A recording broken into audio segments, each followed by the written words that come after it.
സോമേശ്വരിയും എൻ്റെ കരുവള്ളൂരപ്പനും ധരവസ്തുപതിയും ചുരുക്കമുള്ള 40 അടി സ്ഥലം ഉറപ്പിച്ചിരിക്കുന്ന വഴിക്കും ഭേദം ഗൃഹന്റെ അടുത്തേക്കടേ ധരവത്വാധി ദുഷ്ടന്മാരെ ഇടയ്ക്ക് ഭക്തന്മാരെ പരിപാലിക്കാൻ തക്കവണ്ണം ദൈവസങ്കേയത്തിനകത്ത് ഏകരാശികൾ നേക്കടേ ധരവത്വാധി മുൻവഴി വിശേഷിച്ചിരിക്കുന്ന ആവശ്യമില്ല. തന്ത്രി തന്ത്രി തന്ത്രി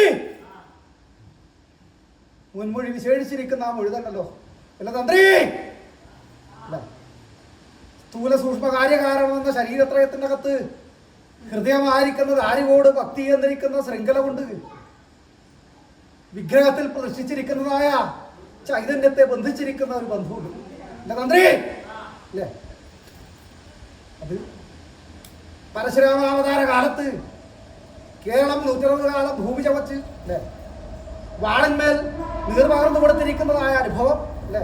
സാമ്രാജ്യം ചെയ്ത് സാമ്രാക്കളെന്നും മൊഴിയുണ്ട് അല്ലേ. അതിലും വിശേഷിച്ച് തരണനെല്ലൂരെന്നും കാടകാടെന്നും 2 വൈദികന്മാർക്ക് യോഗപ്പെട്ടയെ കൊടുത്തിരിക്കുന്ന വഴിയുണ്ടല്ലോ.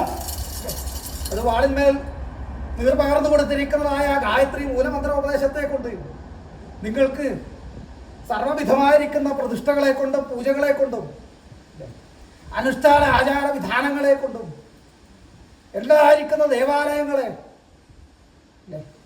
ഭക്തി പുരസരം കർമ്മ പദ്ധതികൾ എപ്രകാരമാണോ പൂർവികന്മാർ നടത്തിച്ചൊന്നിരിക്കുന്നതായ അനുഭവത്തെ ശുദ്ധാശുദ്ധം വേർതിരിച്ച് ചെയ്യുവാനുള്ള ഭാഗ്യം തന്നത് അപ്രകാരം ഇവിടെ എല്ലാം ഭഗിയാപ്രകാരം നിവർത്തിക്കുന്നുണ്ടോ തന്ത്രി?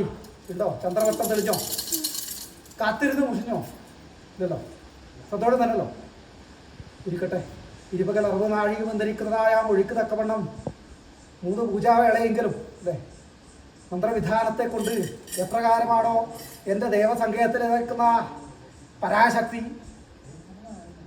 എൻ്റെ ധരമന്ത്രത്ത് ഭവതി എന്നിരിക്കുന്നതായ ചൈതന്യത്തെ തൊട്ടുണർത്തുന്നത് അപ്രകാരം തിരുമടിക്കും ഇതേ ഒരു കൈ ഉയരുന്നുണ്ടെങ്കിൽ അത് തന്ത്രിക്കരായിരിക്കും അല്ലേ.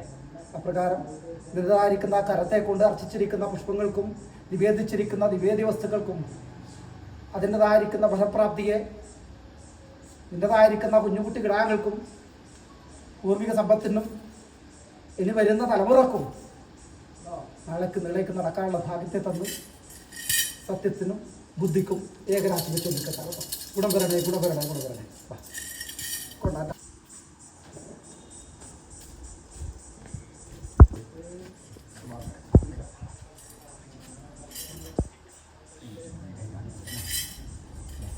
തലമാണെങ്കിലും നാളേക്ക് നടക്കാനുള്ള അനുഭവമില്ല. ഒരു വലിയ കുലപാരമ്പര്യത്തിൻ്റെതായിരിക്കുന്ന കണ്ണി കൊണ്ട് ഉളർന്നിരിക്കുന്ന പുഷ്പം തന്നെയല്ലോ അല്ല തന്ത്രി.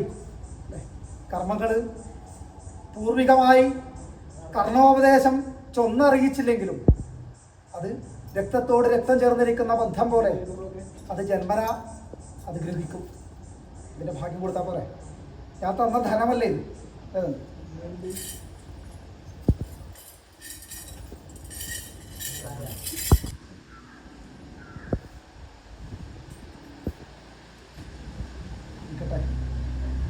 എൻ്റെ മഹാഭാരത ഖണ്ഡത്തിൽ ശൈവരെന്നും വൈഷ്ണവരെന്നും ശാക്തേയരെന്നും അല്ലേ അനേകമായിരിക്കുന്ന മൊഴികളുണ്ട് നിങ്ങൾ.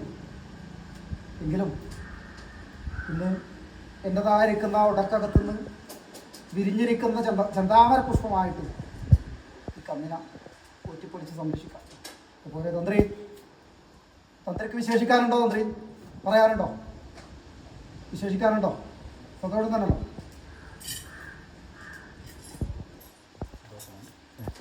ിരിക്കുന്ന പുഷ്പം തന്നെയല്ലോ പരിപാലിച്ചിരിക്കുന്ന അനുഭവത്തിൻ്റെ ഭണ്ഡാരത്തിൻ്റെ പൊന്നും പുഷ്പം പോലെ കാത്തു പരിപാലിക്കുന്നു.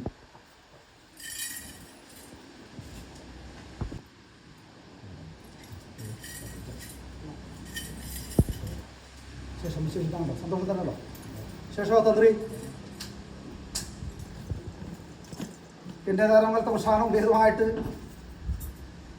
പാരമ്പര്യമായി ചേർന്ന് പോന്നിരിക്കുന്നതായ മൊഴികളും ഒക്കെയും ഭംഗിരാമ പ്രകാരം അല്ലേ കർമ്മം പിഴക്കാതെ തന്ത്രം പിഴക്കാതെ സ്ഥാനം പിഴക്കാതെ താനും പിഴക്കാതെ ഇടക്കവണ്ണം ഇതുവരെക്കും കൊണ്ടു നടത്തിയിരിക്കുന്നതായ ബന്ധത്തിങ്കൽ അല്ലേ? ദേവാലയം ഭൂതാലയവും രണ്ടവസ്ഥയില്ലല്ലോ അല്ലേ? കുരുത്തോല കൊണ്ടിരിക്കുന്നതായ വിഗ്രഹത്തെ കൊണ്ടും അതിലും വിശേഷിച്ച് ദേവാലയത്തിൽ പ്രതിഷ്ഠിച്ചിരിക്കുന്നതായ പ്രതിബിംബം അല്ലെ, ബിംബപ്രതിഷ്ഠ, അങ്ങനെ ഇരിക്കുന്ന ബിംബപ്രതിഷ്ഠയെങ്കിൽ ദർശിക്കുന്നതായ ദിക്കിനകത്ത് സ്വന്തം രൂപത്തെ ദർശിക്കും. അഹം ബ്രഹ്മാസ്മി അല്ലേ അല്ലേ? അഹം ബ്രഹ്മാസ്മി, തത്വമസി, അയമാത്മാ ബ്രഹ്മ, പ്രജ്ഞാനം ബ്രഹ്മ അല്ലേ?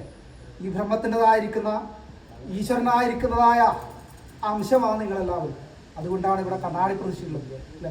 എൻ്റെ കാളകാടത്ത് പ്രതിഷ്ഠിച്ചിരിക്കുന്നതായ ഈ അനുഭവത്തിങ്കിൽ അതിൻ്റെതായിരിക്കുന്നതായ ചൈതന്യത്തെയും ശുദ്ധിയെയും നഷ്ടപ്പെടാതെ തക്കവണ്ണം കൊണ്ടുപിടിച്ചു. ശേഷം കൈയെടുക്കാൻ ഗുണാത്മം കൊടുക്കട്ടോ. ഗുണം വരണേ.